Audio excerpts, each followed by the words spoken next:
This is WPSL Port St. Lucie, the talk of the Treasure Coast.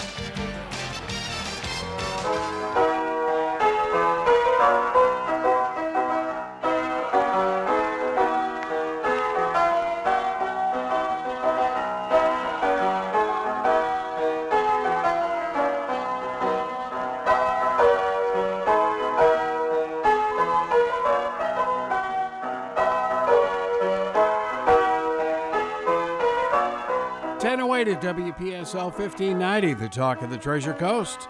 And you're on Ask a Rabbi.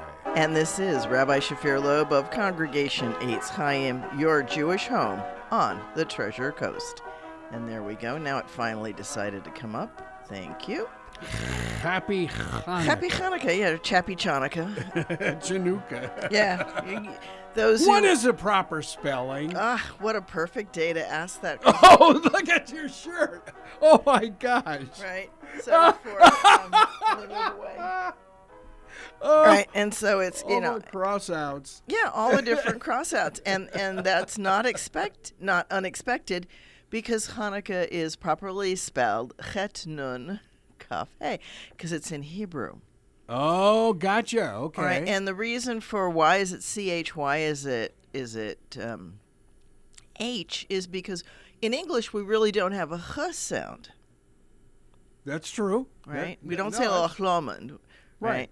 And there's a variety of Ch sounds. There are two of them in Hebrew. Okay. Two different letters that spell, and it's a Chaf actually. No, a Kaf, because it's Hanukkah.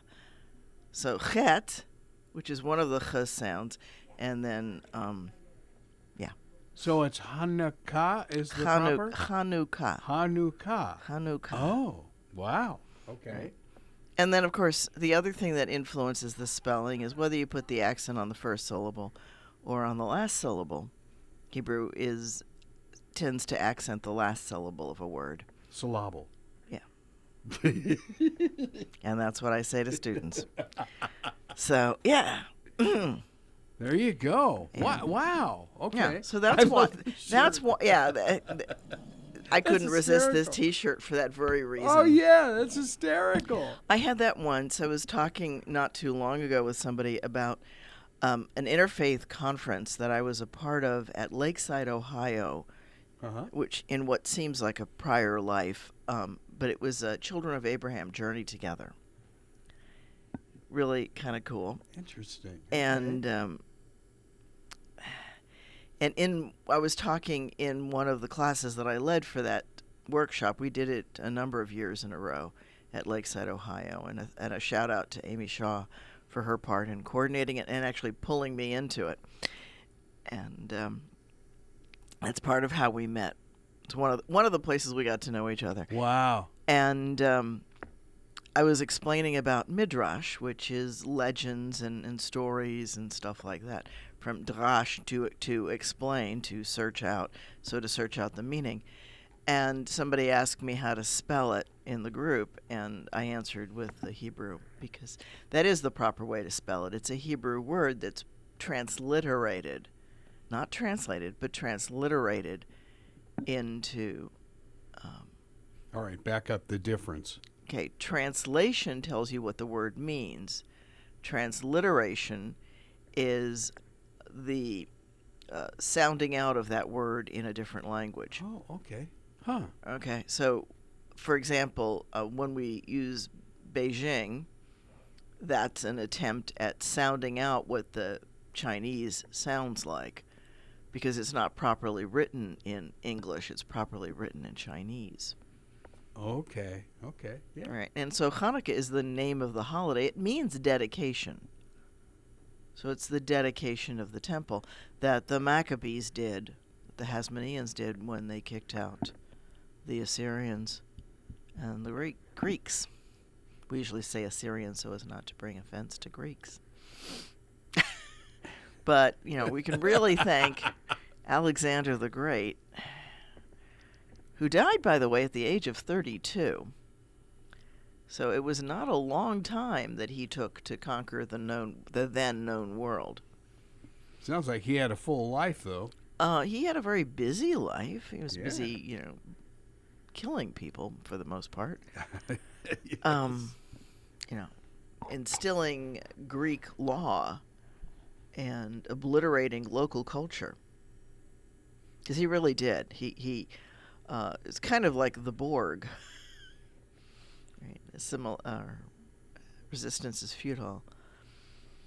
Because he was just such a massive army and just came in, and Aristotle helped him figure out how to do that. Aristotle's an interesting. He was his teacher. Wait a minute. I thought he was way before his time. No, Aristotle was No? Alexander the Great's teacher. Okay. Right? Okay. And Aristotle learned from Plato, who learned from Socrates. Mm-hmm. But Socrates and Plato were both much more egalitarian, much more inclusive. Mm-hmm. Even though and to their fault, definitely, they thought of better and lesser human beings. It was the culture of the time. Citizens were worth more, and the rest of the peons were not. But Aristotle hated women. Kind of like now. Oh, no. There are some leaders that are There like are some that leaders now. that are, yeah. Yeah. And there's always been, have and have-nots. And Yeah. it's hard for some people to get past the idea that somehow they're better than everybody else. The reality is none of us is. We're all part of the big puzzle of life, the mosaic of life. And as long as we can each individually shine, we add to the picture. When we do things that are not shining, we diminish the picture. Yeah. Wow. That's Yeah. interesting. Yeah. So, yeah. So Hanukkah. This is the dreidel, one of the most... Oh, yeah. Yeah, I Yeah, brought Jeff this... posted one spinning, too. Yeah, you can like do a- that. They're yeah. easy to spin. Yeah. Just spin it twist like it. a top. Yeah. Well, it is a Whoop. top. There it goes. Bye-bye. There it goes. It just went off the table. That's one of the things that they do, and that's part of why I brought multiples. So the letters on it do mean something. They stand for a great miracle happened there. And like most things of that ilk, I'm not sure that the meaning was there before the toy, but that it got put on the toy. These almost look like letters. They are letters. They're They Hebrew are letters. They're Hebrew letters. Right, yeah. Okay. The nun for nes, a miracle. Gadol, the gimel, great. Oh, okay. Haya, happened. Yeah. And in America and in most of the world, we use a shin saying sham, meaning there. If you buy one of these in Israel, it'll have a fe there for here. A great miracle happened here. Oh, sure, naturally. Yeah. Yeah. And there's a That's funny cool. story that one of my mentors tells, Rabbi John Spitzer, of being in Israel when he was a young student, and he saw a container of these for sale in a store in Jerusalem, not surprisingly, Uh-huh. around Hanukkah, and he figured, well, they're on sale because somebody had misprinted them by putting the pay instead of the shin. Oh, And then wow. then he finally figured it out. But yeah, so there's happened also a here. way, a great Yeah. miracle happened here. And I don't know that these big ones will do it so well, but let me try. No, not so easily. No. I tend to spin them upside down. The little ones spin real easy. These are, there we go, just It real almost, briefly. almost got Yeah. it. Yeah. Very briefly. So these are a little wobblier. They're not quite so. It takes a little bit of, they're not really square. You can see that. They're not really quite square. And yeah. Not well manufactured, but they kind of function. Sure. Hey, why not? Yeah, it's a fun game. It can be played with raisins, raisinets. I often play it with erasers, gold, theoretically gold coins, but you shouldn't be gambling with your Hanukkah geld. It's an interesting tradition. It's traditional to give children geld, money, the Yiddish word for money, coming from the German, and that was so that they could pay for their tuition for the coming year. All right. That gets us back to the early days of ESPN. When Okay. Dave Shepard and Jeff Israel would bring these in. Yeah. And, of course, we would There'd be a Gamble our hearts out. there'd be this kind of almost craps game going with the There dreidel. was. It was. It can get heated. It was the old ESPN version of. I have watched people go through an entire bag to find just the dreidel that spins just the way they want it to. Oh my goodness! It's a fun thing. I've actually got a little bit of a dreidel collection at home, and they're easy. They're small, for the most part. Yeah, there are some big ones. I've got some that are about 6 to 8 inches across. And this is not the only style. There's one that's a round disc, and wherever it comes to settle. Well, it was very funny in our massive gambling days with the dreidels at ESPN. It was, it was the women on the staff. Whoa, that wanted to play? And they were so successful at it. And I don't know whether it was just the way they would twist their wrists or whatever that, the guys were just over the top. But John Wayning it? Yeah, but they used to come out and kick everybody. It was great. It was a lot of fun. Oh yeah. Yeah. I do a decent job of spinning. Mm-hmm. There you go. Oh yeah. There you go. Yeah. And catching it when it wants to go off the table. So dreidels are fun. They're just they're not a serious symbol, and yet everybody recognizes it. And of course, there's the "I have a little dreidel." Actually, there was a funny one that my husband showed me, which was 2 cats saying they had a little dreidel. They made it out of clay, and now it's under the sofa, and there it will stay. The cat's batting it under, and the cats do like to watch you play. The noise just attracts them. The new stuff that was on Facebook, I don't know whether you've seen it, cats pulling down the trees. Oh, yeah. That's not new. No, I know. That's been but around as long as there's been cats. Yeah. Oh, well, Yeah. I know that. Yeah. We have 2 cats, and so one of the things that my husband says is it's a good thing we're not Christian, because otherwise we'd have to anchor that thing down with guy wire. Well, there were a couple pieces of video where the cat is on, like, the windowsill, jumps over to the tree, and then topples a tree. It's like... Well, they expect it to be a tree, not just held up by 2 little pieces of wood. Oh, boy. Yeah. Amazing. Yeah. And of course, tinsel and ornaments are just, irresistible for cats. Yes. Yeah.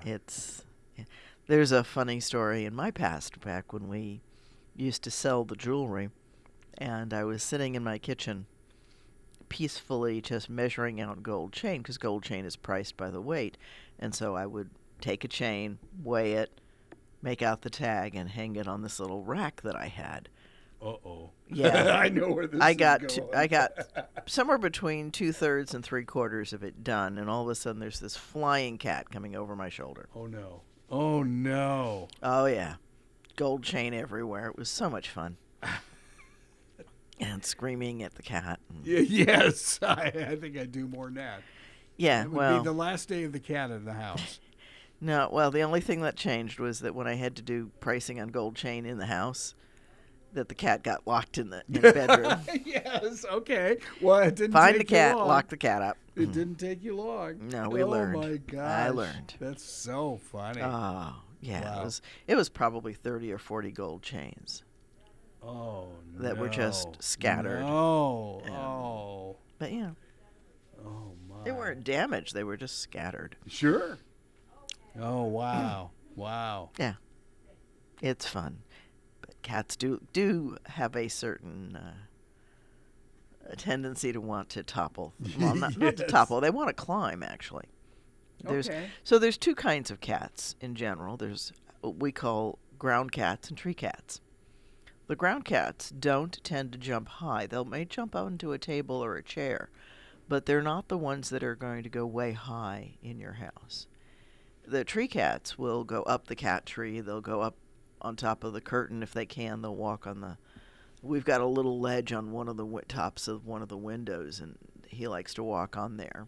One of the cats, not both of them. Wow. Okay. So, yeah. So there are tree cats and ground cats. And we've had both. And the ground cats are easier to work with, but the tree cats are fun. It doesn't really matter. They're all welcome in our house when they live there. There you go. But So you mentioned the dreidels and everything is the fun aspect of it. yeah, But as you also mentioned before, that Hanukkah is a fun season. it is. Unlike the very sobering fall. Right. It's a joyous celebration. It's patterned after Sukkot. We get that from the book of Maccabees. That one of they wanted to do 8 days because they wanted it to be like the festival of Sukkot or Tabernacles, because that's when the original temple had been dedicated. And I think it's Maccabees 2 or 3 that explains that they weren't ready to dedicate it. They hadn't finished cleaning it, and they took out. There's a couple of really interesting pieces in the story. They took out the stones of the altar that had been desecrated by the pig sacrifices to Zeus, and took them and put them somewhere because they didn't know what to do with them. They didn't know whether to destroy them, keep them, what they should do, because they were holy and sanctified, but then they'd been desecrated by the Zeus stuff. So they take those out and they just set them down and they say someday there'll be a prophet who will tell us what to do with them, but as of right now we'll just leave them there. And they made fresh stones, and so they totally gutted and rebuilt the inside of the temple. Wow. And cleaned what they could clean, and what they couldn't, what they weren't sure, because stones are porous, so you don't know what's hiding inside they didn't want to risk. Yeah, again, the stones were porous. Yeah. The concrete is something I never even thought of Yeah. until the condo collapsed in Miami, that concrete is porous. Yeah. Concrete, stones, everything, all of that. Yeah. Some stones are more porous than others, obviously. And, you can... One of the things that I get a kick out of, in a funny kind of way, in an odd kind of way, not ha-ha funny, but if you look at the Western Wall, which is a courtyard wall for the temple, it's not the temple wall, it's the retaining wall around the courtyard. That's what the Western... This is the Wailing Wall? Well, some no? people call it wail. Wailing is Oh. a derogatory term. Oh, I'm sorry. Well, because Really? it talks about crying, yeah. It implies that the Jews have been destroyed and are wailing. Oh. So it's called the Western Wall. And it's the Okay. western courtyard wall of the complex. And the temple was somewhere on top of it, and who knows exactly where. I know there are people who think they know, but we don't really have accurate maps, and we don't have video from CNN, MSNBC, and Fox News. Why not? Well, this is a little bit of a time travel problem. And but in any event, if you look at that, the beautiful courtyard that Israel has built at that wall, and you look at the stones themselves, and you can see that some of them are really in lousy shape. And that's because they come from they were cheaters then. There were stone sellers that claimed they came from the certified quarries, but they didn't. So they were dressed to look good enough and got into the wall, and they don't hold up as well as their friends. Must have been related to Donald Trump. I'm not sorry. going. I'm sorry. I'm not going I there. shouldn't have done that. I'm not going there. But in any event, so there have been cheaters in contracting since dirt. Is the bottom line. If people think they can get away with something, they will. You know what amazes me is, you look at, in the United States, buildings just dilapidated at like 20 or 30 years old. And then you look at Europe and you look, in Israel, and you see buildings that are hundreds of years old. Thousands. Or thousands that are still are standing. in great shape. The Romans came up with concrete, folks. Okay, so that was a Roman thing. Yeah. And they paved roads, and they did all kinds of amazing. They built aqueducts. Some of those are Yes, still yes. standing. Some of those still run water. And they also unfortunately used lead pipe, which did not help their continuation. It led to disease among the wealthy. Ooh. Yeah, because the wealthy could afford the fancy new pipes, Okay. but there wasn't a consumer protection agency to say, don't do that. Don't use lead. Lead is dangerous. Yeah. We yeah. didn't, even in America, if you go into some of the really old buildings, you could find lead paint. Oh, yeah. Oh. Right. And one of the challenges with that is that kids will eat it because kids are oral. Right. So they grab something and it immediately goes in the mouth so they can test it.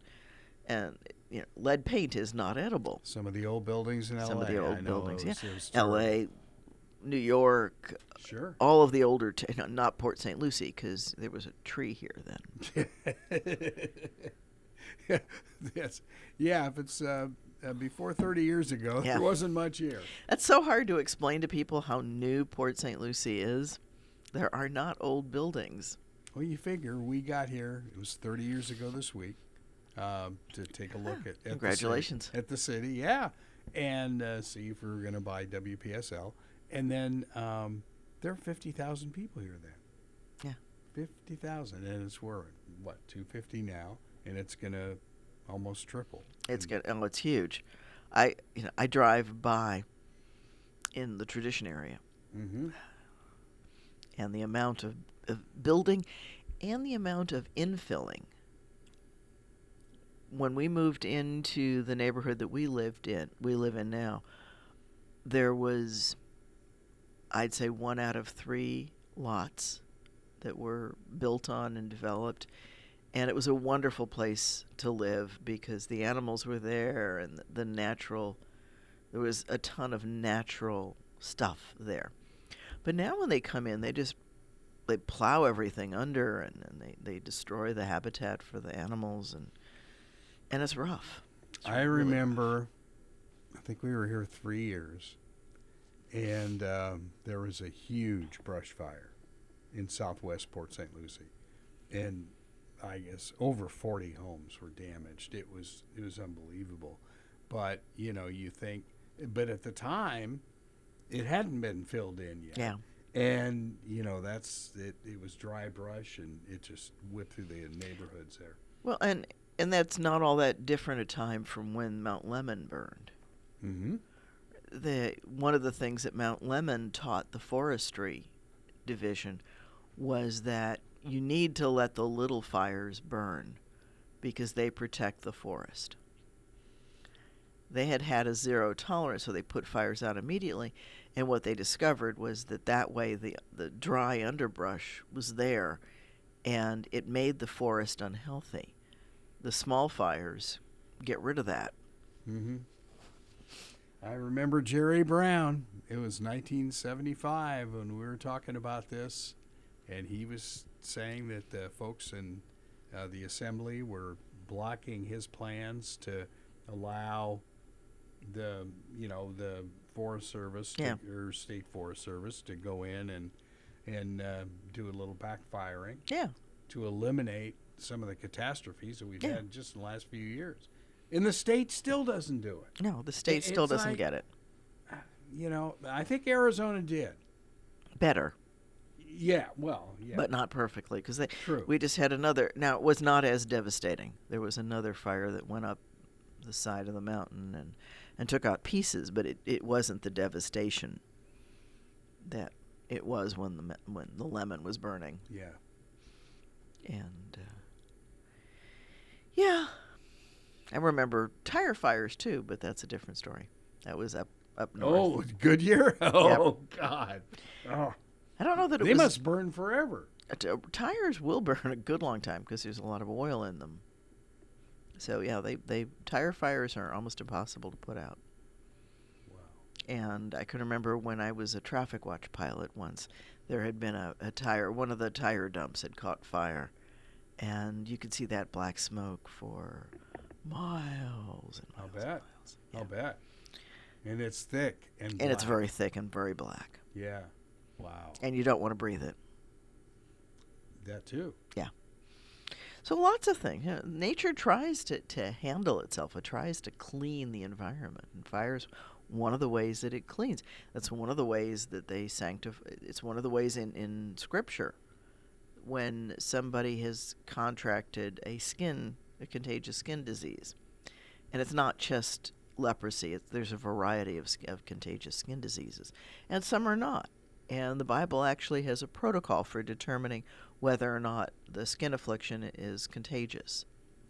And when it is, when it's one of the ones that'll travel and embed itself in garments, in fabric, and on the walls, then there's a whole description about you put these things through the fire to get rid of it, and you wash the clothing, and it's a long, detailed description of how to purify things, and it's an interesting piece. And when I've talked to nurses, they're like, yeah, that's exactly the protocol that we would use. So they knew how to do things. They may not have understood the entire mechanism, but they got parts of it for sure. And that's years ago. That's at least 2,000 years ago. Wow. At least 2,000 years ago. Well, Dr. Scheib talks about the Chinese acupuncture. Yeah. And he said, you have to understand, these pressure points, doctors have known this for thousands of years. Yeah. And had been working in China with this for thousands of years. We know all kinds of things and learn things over time, and we tend to forget them at times when it would have been helpful to remember. But medicine's been around. The Arabs brought surgical procedures and equipment with them to Europe when they conquered the then known world. I didn't know that. Yep, they brought a lot of things with them. They brought... So that was the Arabs. Huh. Yeah, the Arabs brought that, and they brought guitars. Really? Yeah, that's how guitars get to Spain. Oh. And it's how the Swiss watch movement gets to Switzerland as well. They needed to tell time. It's the coffee. There is some reality to that. Right? Coffee helps people stay up longer and later and get up earlier. And so as a result, the Muslims pray 5 times a day. Once is before sunrise, and the other one is after sunset. So they've extended the day. Judaism has 3 in the morning. Well, it actually works out to 5. When you first get up, you say a prayer in the bed. Then there's a morning prayer, an afternoon, and an evening prayer. And then there's a prayer said on the bed at night, too. But these are communal. These can be communal gatherings in Muslim communities. And so they need a way to tell time, because their windows are much more narrow and precise. So they need to tell time. Time was not that important in ancient Judaism. Sundials would have been fine. Well, but wasn't the original Judea an ag community? Yeah. So it would have been the sun and the moon. It would have been, yeah, and that's why the calendar is intercalated. The calendar is a lunar calendar, as most ancient calendars are. Even the Muslim calendar is lunar, because everybody can look up and see what phase of the moon at least once a day, and you can remember for a day. Maybe you can. I can't. Understand. We would have both been very old in those days. But most people can remember and if you don't, your neighbor does. So it was easy to keep track of where in the phase of the moon you were. And you don't have to be very old to realize the moon goes through these phases every month. It does it over and over and over again. The crops, however, are solar. They don't care where the moon is. And so when it's an ag society, an agricultural, agrarian society, they have to pay attention to the sun. But the sun doesn't divide into nice, easy 29.5 day units. She said a little bit facetiously. But you can always tell when the new moon is, right? Moon month, there's a connection there. And the solar calendar was people who were not so much agricultural as they were city dwellers. And so the solar system was more, the sun and the relative position of the earth to the sun was much more important. And so we see the solar calendar coming out of Greece and Rome. And the Sumerians do a good job of dividing it up it's not. It's approximately 365 days. Right. And kind of a quarter, almost. And it's not quite 29 and a half kind of days, kind of, sort of. And the other part that I always had fun talking with some people was that every day is not exactly 24 hours. Some days are 23 hours and minutes, and other days are 24 hours and minutes, or seconds, or whatever. Because the Earth not only spins on its axis, but it also wobbles. Mm-hmm. Right? We're not. It's kind of like this dreidel, right? The dreidel doesn't spin perfectly; it wobbles in its rotation. So does our little globe. So does our globe. Yeah, as we spin through space, and the speed of the spin is changing very, very slightly. That's another interesting piece, but billions and billions of years until this little spinning top settles down or topples. You know what's really neat, that new telescope that's out there, or whatever, they took a shot of the planet, and then way off in the distance you see this little speck, which is us. Yeah. And you think, oh my. Yeah. Gives you some perspective. I love when you see the big representations of the solar system, and there's a little thing that says, you. Yeah. Yeah. There's a great piece somewhere on the internet. You can find it where they go from the solar system down into the Earth, down to us, and then go microscopic and show that we're just system upon system upon system of the same thing. And who knows how big it gets and how small it gets. I don't know. It's an interesting piece, right? Sure. Because there's the same kind of orbiting going on at a cellular, at an atomic level, right? So would you want to go to Mars? Would you want to colonize Mars? No, No, I'm perfect. I'm old enough and perfectly content. There's many, many places on this planet that I have yet to explore, and I'm just hoping for enough years of good health to be able to do some of that. Yeah, that's the key. It absolutely is. As the axiom says, youth is wasted on the young. But I am definitely enjoying the couple weeks off, the break between classes. I've been working with some students though on dissertations, and I love doing that. I love helping graduate students organize their thoughts and be their bouncing wall, if you will, so that we can talk and discuss the questions, and their writing gets so much better. Mm-hmm. That's intriguing. That's, when you get up in that whole graduate level. Yeah. Yeah. Well, because just as my students are really not prepared for college, and I say that lovingly, neither at IRSC nor at Kaiser are the students really prepared for what college is going to demand of them. How much of that is COVID, do you think? COVID certainly made it worse. COVID made a lot of things worse. Mm-hmm. One of the papers of one of the students that I'm dealing with now is dealing with the effect of COVID on students with autism. Oh, wow. Because a lot of their special education is in-person, one-on-one education. Naturally. And COVID messed that up beyond words. And so this community of caregivers that had surrounded each child, that constellation, disappeared for 2 years to some extent. And it happened overnight. There was not enough time. Zoom wasn't quite what it is now. Now it's a wonderful product, but it had some serious little flakes in it in the very beginning. And those were just things you had to work through, and certainly the Zoom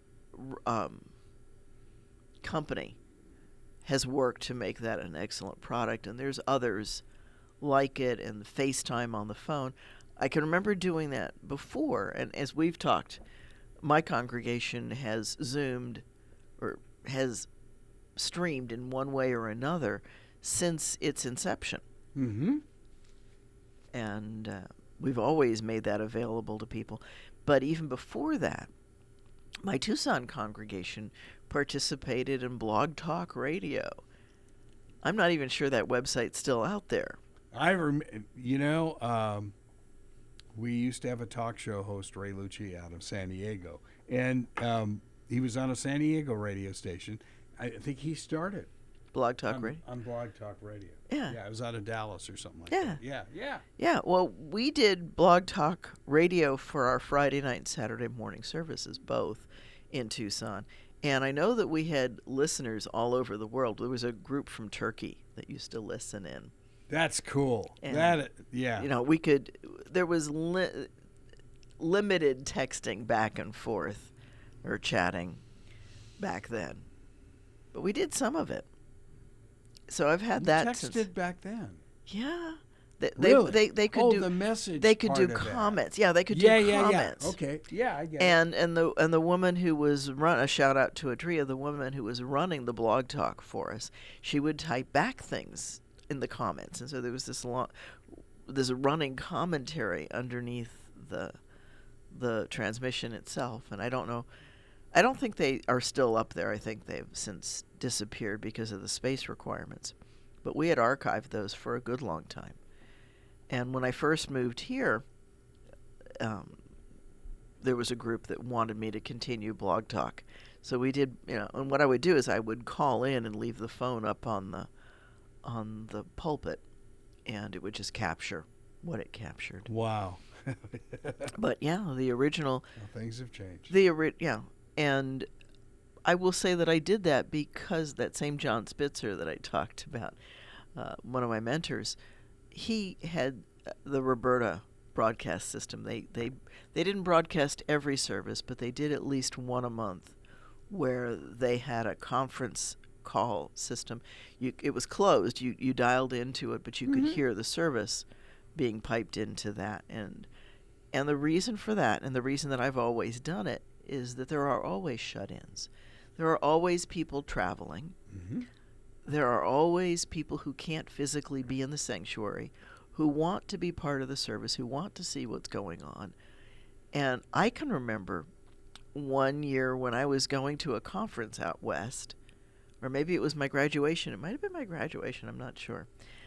But I get into the airport out west, and on my phone is the service. I see the B'nai Mitzvah, the students, running the service because they were running it that week. And so cool. I watched, okay. My own congregation sure. have its service, and that was so cool. Yeah. Wow. And how many other temples do you think around the country are doing what you've been doing for years? Now more. Obviously, almost all of them went to it during Zoom. I don't think the Orthodox did, but some congregations went to outdoor and didn't Zoom. But most of them, I think, have gone to some form of Zooming. Okay, you talk about the Orthodox. Because they don't like electricity. Yes. So how did they? So I think they get around that? I think they mostly just went outside the building and people just came there. But in a lot of, there are communities that ignored COVID. And some parts of the Hasidic community, it just is. Sharon is saying here, Sharon from Tucson is saying, Chris sometimes watches Central Synagogue in New York City.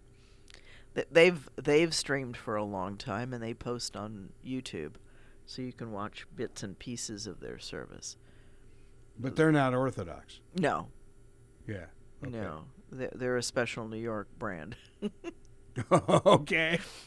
They're their own little brand, and being in New York City and having all of the talent of New York City, they have an amazing cantorial staff. Oh, I bet. And they have an amazing rabbinic staff, and Yeah, well, our morning guy was in Brooklyn, and for a few days this week, and he was talking about. I think it's the Hasidic Jews that have wear the hats and stuff. The black. Yeah, he said it was fascinating. And he said it was a huge neighborhood in Brooklyn. Yeah. that was just all Hasidic. It's Yeah, amazing. Williamsburg. Okay, I think that's what he said. Yeah. Wow. Probably have family somewhere in that mess. You think so? Yeah, pretty sure. Oh wow. Distant family. Nah, I'm not all that distant. Okay. Pretty close cousins. Just not ones that I'm in active contact with. Okay. Wow. Yeah. So, Interesting. Yeah. yeah. So now the Hasidics, are they in other areas? Yes, yeah. of the They're country? not as big. I think the LA one might be pretty big. There's a big one in Toronto. There's a big community in Chicago. The bigger cities can support a large. It's just like everything else. If you've got the population, you can support larger minority groups. See, I don't remember seeing Hasidic Jews in L.A. I obviously saw them all the time in New York, but It's a function of how and where you are, yeah, because they're going to be close to their synagogues because they have to walk. that's right. So they're not going to be sprawling suburban kind of communities. They're going to be tight-knit, close in. Plus, they're going to be somewhere where they can put a wire around it so that they can create what's called an A-roof, a fence around the community for Shabbat, so that baby carriages can go out and stuff like that. Because you have to create an artificial courtyard concept. And there's a great scene of that if you watch Unorthodox. When Esty leaves, it's actually Shabbat, and the A-roof is down, the fence is down. And so all of the mothers are with their strollers in the building waiting for somebody to tell them that they can go outside. And in that environment, she's able to walk out because she doesn't have a baby. So she can walk straight out. So do they have, like, women bringing their children and stuff like that? They can sit through the normal ceremonies, right? Yeah. Yeah. My grandmother of blessed memory, when I stayed with her in Brooklyn in the summers, I would go with her to services. And we would walk, and she talked to everybody on the street. She knew everybody, and it seemed that way, at least when I was a young kid. And she would talk to them. It was a special time. It was a day of not doing the businesses, and then they would catch up socially with each other and gossip and get the latest news and all of that. All of those functions. It was interesting. My old intern who married outside the Jewish religion, talking with his father once, and he was lamenting the fact that, as he called it, interracial marriage. It wasn't, but Yeah. you know what I mean. Mixed you know marriage. where I'm going. Mixed marriage, yeah. That was going. He feared that was going to change Judaism in years to come. Well, it did, and it has, and I like to think that it's brought a lot of people in.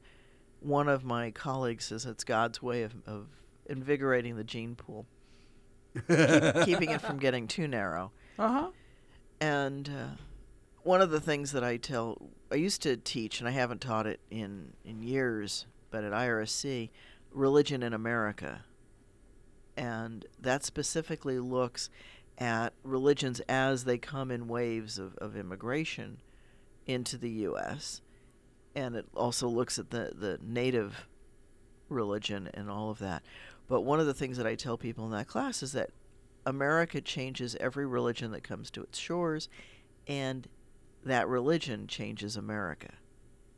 It's not a one-way. It's that's not a nice. one-way street, because we learn more from each religion. Every religion has some part of the puzzle of who and what are human beings, and who or what is that force that gives us life that we call God. And I don't think any one of us has the whole picture. The more I've studied, the more convinced I am of that there's just so much to God, that God is bigger than any religion.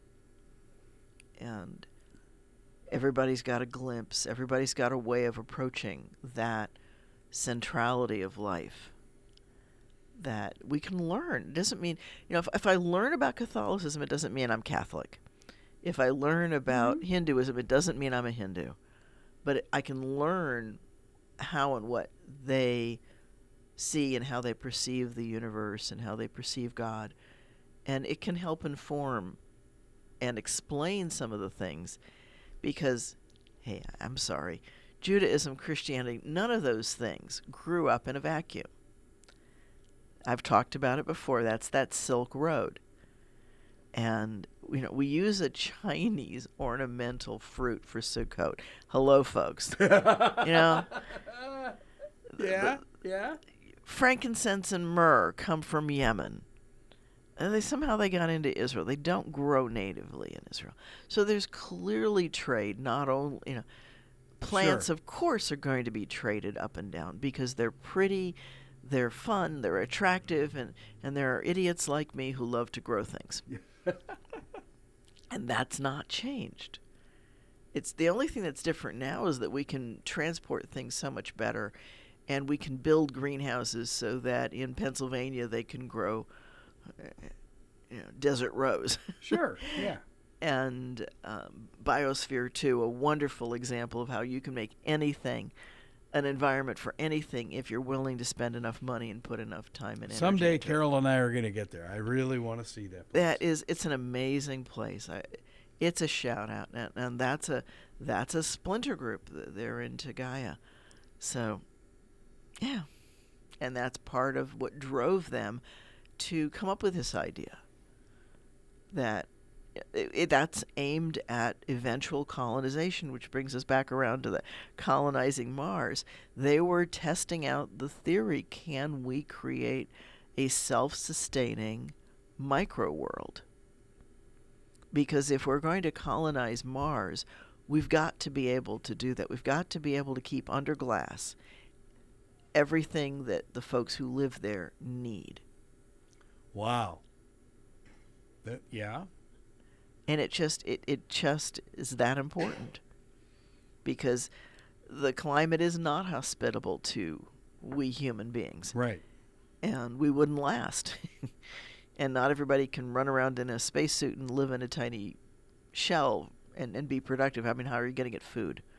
You've got to be able to grow the food. You've got to be able to have the animals to work, and you need insects, and you need all kinds of things that are in the microsystem. Wait a minute. Who needs system. insects? Well, there are some that you don't need. So, as Biosphere Mosquitoes. 2, there are things that eat them. I try to remind myself of that when they're swarming. But there's a humorous anecdote in one of the people who was in. I think the book is called 2 Years and 20 Minutes. And it's written by one of the people who was in the original crew. And she and her husband, they actually became a couple in Biosphere 2. And they then got married and built a house somewhere in the vicinity. Mm-hmm. Supposedly you can see it from Biosphere 2, or you can see whatever. But it's close. It's an eye shot. And she wrote that book, and there's a fun piece in it where they talk about a scorpion that accidentally got in, and that it runs across the table, and the comment is, well, that was the first species to go extinct in Biosphere 2. Yes, you bet. And so they recognized that there were things. There were certainly some insects they would have liked to have extincted that were just too prolific, and picking them off of the garden plants was a major, major effort because they couldn't use insecticide. They recognized that if they put insecticide on the plants, it would be in their water. It would kill them. It would kill them. Wow. Because there wasn't anywhere near as much purification time as there is on Earth, and I'm not convinced that we're not eating some of the horrible things that we certainly on fruit and veggies, right? Yeah. So as we come to tonight, we've got the Night of 10,000 Lights at Eitz Chaim, where everybody's invited to come with a Chanukiah, a Hanukkah menorah. Menorah means lamp. So menorah is not just for Hanukkah. It's any, there are two menorahs on the ceiling. The fluorescents, Mm-hmm. right? They're menorot. And so a Hanukkah menorah is a special menorah that has the 8 and 1 for each, the 8 candles, 1 for each night, and the shamash, the lead candle. And it represents the purity of life. And we will be doing 6 of those candles tonight. Tomorrow will be the 6th day. And then the 7th day is Sunday, and the 8th day is in Kwanzaa this year. I love how it flips and joins with other things. So, yeah. Hanukkah this year, instead of singeing the feathers on the turkey, are helping to singe the tree, I guess. I don't But in any event, we're going to celebrate that tonight amid with latkes and jelly donuts, which is the Israeli round and fried in oil, and pastelikas from the Sephardi community. Wow. So wishing everyone, whatever holiday you celebrate at this time of the darkest night, in the season of the solstice, may whatever holiday you celebrate fill you with wonder and joy and happiness. May there be peace in the world. Please, God, help us. We need some help with that, for sure. So wishing a great holiday, whether you celebrate Christmas, Kwanzaa, or any other festival in this season. There's 27 or so of them. Happy holidays, folks. This is Rabbi Shafir Loeb of Congregation Eitz Chaim, and this has been Ask a Rabbi. You've been listening to Ask a Rabbi right here on WPSL, Port St. Lucie, talking the Treasure Coast, webcaster to the world. Happy Hanukkah, young lady.